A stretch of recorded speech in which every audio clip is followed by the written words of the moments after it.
I hate to say it, but I think they are better off in many other countries than here in the US. Why American healthcare absolutely sucks! Really, to be honest, the only good thing about American healthcare is its cancer survival rates. It ranks first on breast cancer survival, it ranks 5th on colorectal cancer survival, 19th on cervical cancer, 7th on heart attack mortality, 16th on hemorrhagic stroke, and 4th on ischemic stroke. Now that we got really the only positive thing about American healthcare out of the way, let's talk about all of its negatives. First, we will just take a look at a peculiar correlation that I have noticed here. Here is a list of the 5 states with the best healthcare. You will notice that Hawaii is actually a blue state. Massachusetts is also a blue state. Minnesota, another blue state. Iowa is a swing state, and Connecticut, yet another blue state. I wonder why all the states with the best healthcare tend to lean towards democratic policies. And here are the 5 states with the worst healthcare. Number 1 is West Virginia, a red state. Number 2, Missouri, a red state. Number 3, Nevada, a blue state. Number 4, Oklahoma, a red state. And number 5, Mississippi, also a red state.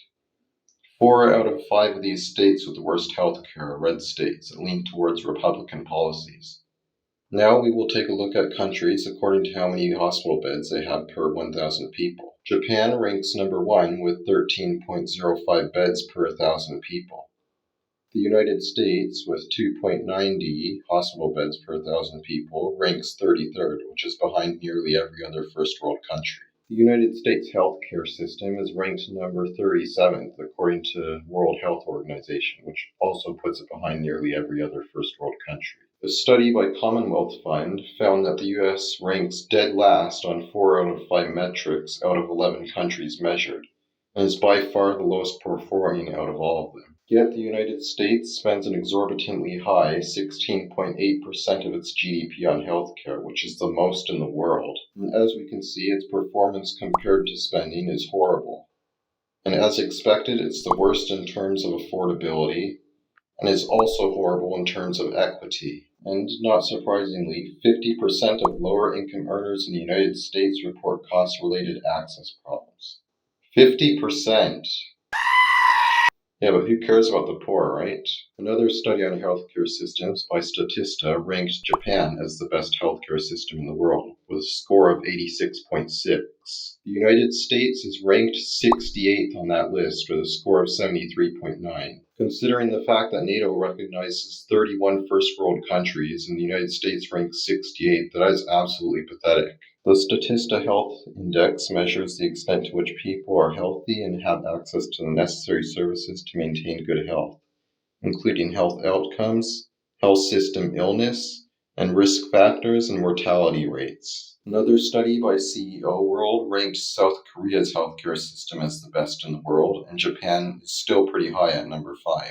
The CEO Healthcare Index is statistical analysis of the overall quality of the healthcare system, including healthcare infrastructure, healthcare professionals, which includes doctors, nursing staff, and other health workers, competencies, cost, quality medicine availability, and government readiness. It also takes into consideration other factors, including environmental, access to clean water, sanitation, government readiness on imposing penalties on risks such as tobacco use and obesity. The ranking looks at 89 countries around the world on 5 different health variables. The United States ranks 30th on this chart, which is much better than it usually scores and is in fact higher than even Hong Kong, Italy, and Iceland. The United States also has some of the worst avoidable mortality rates. On another note, when universal healthcare system is in place, this incentivizes the government to care for the health and well-being of its citizens. If you're fat in America, that's your problem. The government couldn't possibly care less. I guess that's why it should come as no surprise that America has some of the worst obesity rates in the world. American healthcare is also exorbitantly overpriced compared to other countries. Drug Truvada. In Australia, it costs just $8. In the United States, it costs $2,000, despite US taxpayers footing the bill for its development.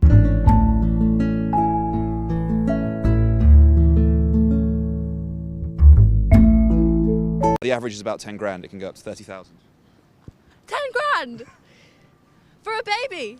Which may prompt you to ask, Why? Because that's how it works in a for-profit system. The dollar holds infinitely more value to these corporations than human well-being. The needs of the people are secondary to the profit motive. The American healthcare system is a system that relies on people getting sick and coming in for treatment, which is why we don't see any investment in public health initiatives. roughly 14% of Americans do not have health insurance. That's 41 million people. 9% of American kids, 6.5 million, have no insurance. In 2004, the Institute of Medicine, one of the National Academies of Science, issued a report that found that the lack of health insurance causes 18,000 unnecessary deaths every year in the United States. That's 6 9/11s. As for the monetary costs, a committee of the Institute of Medicine concluded that the lack of health insurance costs the United States between $60 billion and $130 billion annually. Despite spending more money per person on healthcare than any other country, the United States lags embarrassingly behind in terms of population health. We rank 14th among the nations that have the lowest percentage of preventable deaths. We rank 24th in terms of life expectancy. And on the happiness scale, we don't even make the top 20. We come in at 23. Denmark claims to have the happiest people on the planet. So despite increasing access to things that make life easier and more comfortable, our happiness quotient is hardly being boosted. Next, we will look at some arguments propagated by proponents of capitalist healthcare systems. The idea that poor people in the United States are dying for lack of care is simply not true. Ben Shapiro claims that Americans aren't dying from lack of health care. But as we just read, that is simply not true. And there are numerous articles stating that thousands and thousands of Americans are dying every single year from lack of health insurance. So either you're being intellectually dishonest, or you're just too lazy to make a simple Google search. What is it, Ben? If you're sick, you now have the right to demand that my wife, who is a doctor, care for you. Rights that derive from individual need inevitably violate individual autonomy. Also said this silly thing about what would happen if healthcare were guaranteed to everyone as a right. He thinks that it would mean stealing labor from his wife. However, everybody is already guaranteed a fair trial as a right. Does that mean we're stealing labor from judges? You're being silly, Ben. Not only that, but Ben Shapiro also commits what is called a strawman fallacy, where he deliberately misrepresents the opposing view. Ben Shapiro seems to have this bizarre belief that people who live in countries with socialized healthcare systems force and demand doctors to do their jobs. This is entirely false. Doctors choose their occupation of their own volition. And if they want to leave, they are entirely free to do so. Nobody is holding a gun to their head, and nobody's free will is infringed upon. The problem with Medicare for all is that when people say that it's affordable, this isn't affordable to the person who has the Medicare. It is not affordable to the country. In fact, it is so unaffordable to the country that the state of California was a nut job leftist state, just refused to even pass Medicare for all because it would have immediately doubled the debt. The argument conservatives make is that Medicare for all is too expensive. This claim, however, has been fact-checked and debunked by numerous reputable sources. Dr. Andrew Gaffney also completely destroyed several conservative arguments on healthcare on Fox News, and here is just a short clip. A Bernie Sanders type of plan would cost over $32.6 trillion. Now, to put that into perspective, it nearly doubles the size of our already bloated federal government right now. So that study that you mentioned, it actually estimated that overall healthcare spending would be lower under single payer. Okay, actually $2 trillion less over 10 years. There's also this common misconception among conservatives that countries with universal health care do not have any form of private health care. This is false. Most countries with universal health care also have private health care options available. And surprise, surprise, most people are more than satisfied with the public health care and do not opt for private health care. Because the truth is that there is basically universal health care in the sense that if you go to the hospital, they can't turn you away, but it's very expensive in the United States. Ben Shapiro makes this preposterous claim that the United States does have universal health care, in the sense that they will not turn you away if you were to go to hospital. My question is, would they turn you away if you were to go to the hospital and you had $0 in your wallet? Absolutely. So no, the United States does not have universal health care. It's a ridiculous claim. Any country could claim to have universal health care then by that measurement. Ben Shapiro likes to claim that you can have only 2 out of these 3 attributes in a healthcare system. Affordability, quality, universality. Right? It can be cheap, it can be good, and it can be for everyone. But you can only have two of those things. You can't have all three. There is no program that is cheap and good and for everyone. It just does not work that way. You can have three things in healthcare. You can have affordability, universality, and quality. Those are the three things that you're looking for in healthcare. Every system can guarantee no better than two. However, I would like to disagree with Ben Shapiro on this one. America really only has one out of these three attributes, if that. It's definitely not affordable, it's not universal, and quality, well, I guess that's up for debate. Cancer treatments, yeah, sure, we could argue that it has good quality for cancer treatments, but pretty much every other first world country has at least two of these attributes, which would be affordability and universality. And I don't really see why Ben Shapiro or anyone else would like to say that these other countries do not have quality as well. It can certainly be argued that Singapore has accomplished all three of these attributes. The United States spends about 17% of its GDP on healthcare, making it an embarrassing outlier even among the most developed nations. Singapore, on the other hand, spends just 4% of GDP. This is, in fact, lower than the minimum recommended by the World Health Organization. On this metric, Singapore is surrounded by poor countries like Sudan, Eritrea, and Madagascar. If you didn't know of its world-class outcomes, you'd assume, based on this number, that it must surely be a struggling backwater, not a thriving global finance hub. In designing healthcare systems, governments willfully choose at most two of the following: price, quality, or equal access. They do so because they accept these natural trade-offs, believing that you can't have it all.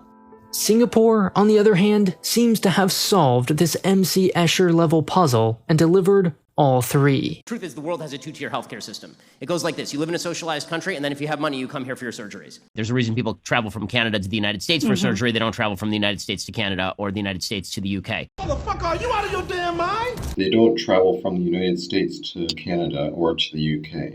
Really? Do you want me to fact check that on you? I don't think Ben Shapiro bothered to do a simple Google search on this subject, so I did it for him. Here we'll take a look at an article from the American Journal of Medicine. It says, patients who travel to another country to seek healthcare are referred to as medical tourists. The term arose because many Americans seek less expensive, elective, surgical, dental, or cosmetic procedures while vacationing abroad. Of course, U.S. hospitals and physicians have also long cared for medical tourists from other countries. Now, many tourists are going the other way, from the United States to other countries to receive health care.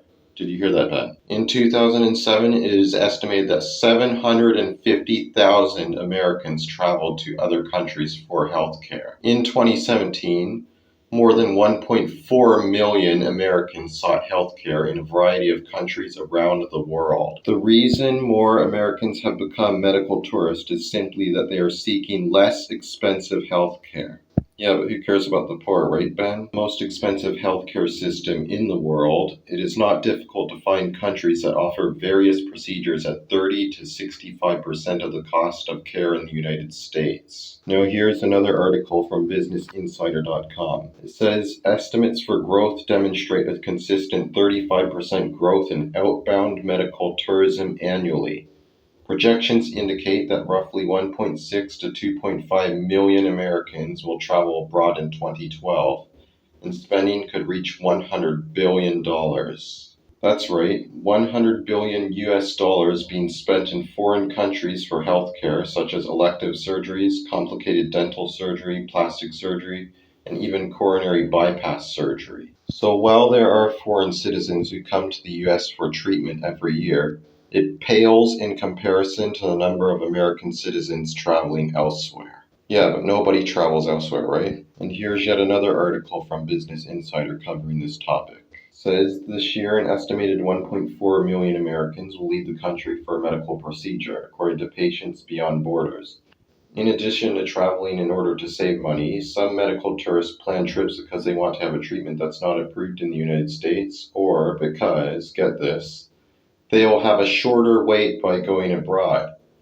Wait, I thought Ben Shapiro always brags about America's wait times. What's this about? However, it may be noted by some that these medical tourists are traveling to third world countries to get their medical care, where doctors are paid less and henceforth medical treatment also costs less. But as I've shown you, even in comparable first world countries, America's Medicare is way overpriced. Ben Shapiro also says that Hollywood portrays America's health system as a paragon of failure. So we will take a look at a scene from the movie Purple Hearts. I found out 6 months ago that I have diabetes. Type 1. And, get this. The insurance I have doesn't actually cover the insulin that I need to, live.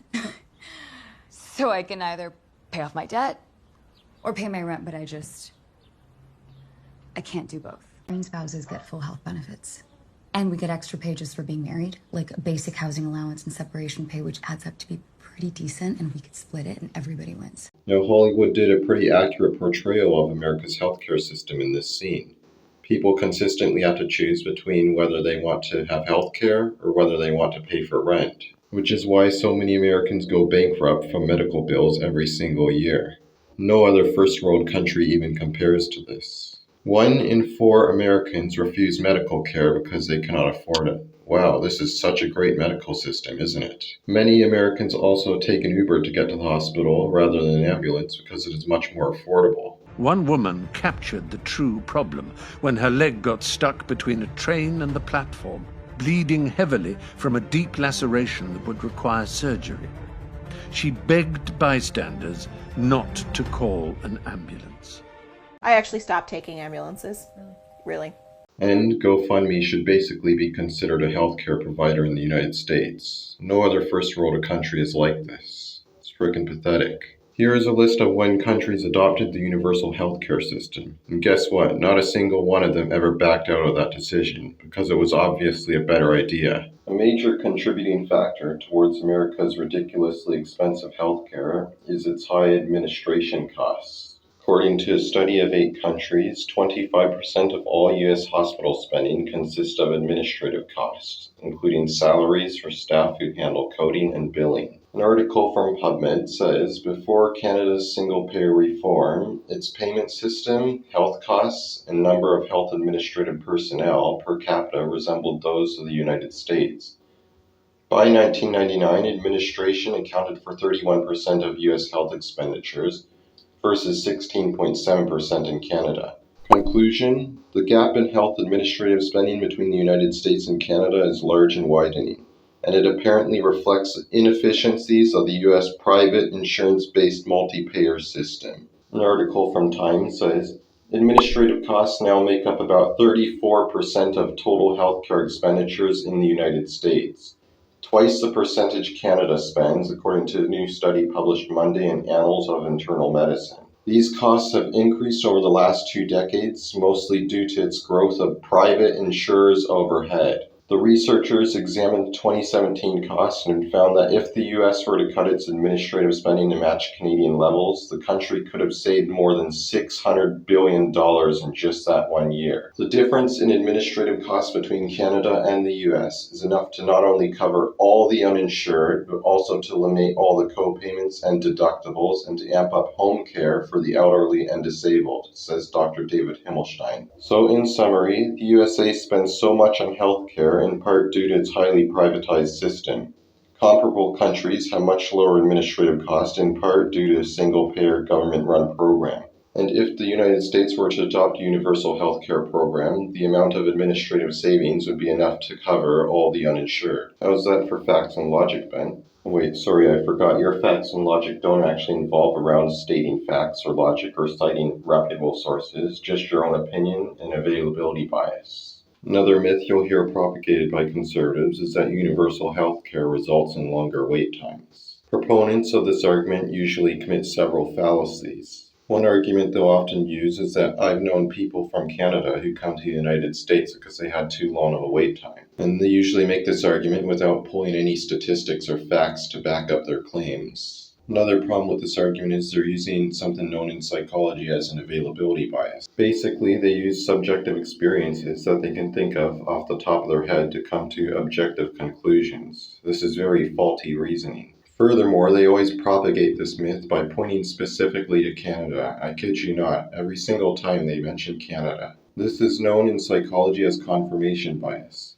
Basically, you look for something that supports your conclusions and you ignore all the evidence contrary to your conclusions. And you can see by these statistics that basically every comparable first world country aside from Canada outperforms the United States in terms of wait times. The reason for that is because the vast majority of medical innovation happens in the United States. It's very easy for everybody to live off the legacy of the fact that all of the best drugs are created here, all the best surgeries are invented here. If you've been paying close attention to Ben Shapiro's arguments, you'll notice that he consistently uses faulty all-or-nothing thinking. All of the best drugs are created here, all of the best surgeries are invented here, nobody travels to other countries for medical care. Ben Shapiro's argument that the United States has the most advanced or innovative healthcare also commits what is called the false equivalency fallacy, because it fails to take into account that the United States population is significantly larger than any individual European country. Now, here is a list of citable documents according to SJR. Now, when adjusted for the population, Canada scores significantly higher than the United States. The same can be said for Germany and the United Kingdom.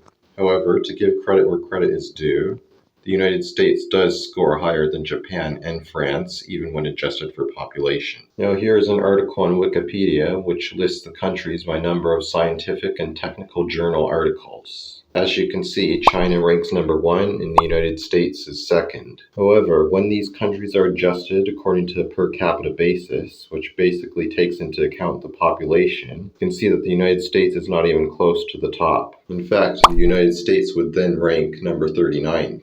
Now here is another source with the top 40 countries by number of research papers published this year. As you can see, the United States looks pretty impressive. But considering that the United States has around 9 to 10 times the population of Canada, yet Canada has about 1/6 the number of research published per year, you can see how Canada is actually pretty impressive on this scale. The same thing can be said for countries like Germany and the United Kingdom. Does the United States do more medical research and innovation as a result of the higher cost of their healthcare? When you look at this chart, you might think so. But if you start breaking it down by per capita investment, the argument begins to founder. For instance, the US population is 10 times that of Canada's, and the US spends much more per capita on healthcare, but only produces 7 times as many research documents. Population of the US is 36 times that of Sweden, but produces less than 20 times the amount of research. The US is large, well-populated, and wealthy, and is undoubtedly a powerhouse when it comes to research and innovation. But to connect it to the higher cost of healthcare, Americans are getting shortchanged dollar for dollar. Now, to be completely fair, I did find a few articles that were more positive towards America's medical innovation, like this article on Sterling, or this article on Peter G. Peterson Foundation, which ranks the United States healthcare as 6th worldwide because of its innovation. Or this article on freeop.org, which ranks the United States as number 4th in the World Index of Healthcare Innovation. And last but not least, I found this PDF by Policy Analysis, which says why America leads the world in medical innovation. And these graphs shown within the PDF certainly take into account the population. And as you can see, according to this source, the United States does actually outrank the other countries. And this article shows a graph here which goes through the top medical innovations by country of origin, and even when taking into account the population difference, the United States still outranks the European Union and Switzerland combined. And here's another graph considering the top 29 pharmaceutical innovations by country of origin, in which the United States does do slightly better than the European Union and Switzerland also. So maybe you could argue overall that the United States does have more top medical innovation, but overall the United States does not produce more medical innovations than other countries. Which brings us to the final question. What is the purpose of healthcare? Purpose of healthcare is to take care of the health of its citizens. The United States healthcare system fails this in all regards. Thousands upon thousands of Americans are dying every year simply because they cannot afford the healthcare. This should not be in a first world country. This is really pathetic, to be honest with you. And if you want to argue that it has good cancer survival rates or is medically innovative, yet it fails to care for the health of its average citizen, I consider that a failed system. I realize that in spite of everything I have said, in spite of all the facts, statistics, and logic I have brought forth, there are many patriotic Americans who will vehemently defend the United States no matter how corrupt it is, or no matter how horrible it is. And I mean, if you want to go down that rabbit hole, fine, be my guest, see where that gets you in life. But just don't pretend that you abide by the truth or you believe in the truth, because you don't. Among all major developed nations, it's pretty clear that the United States comes in dead last.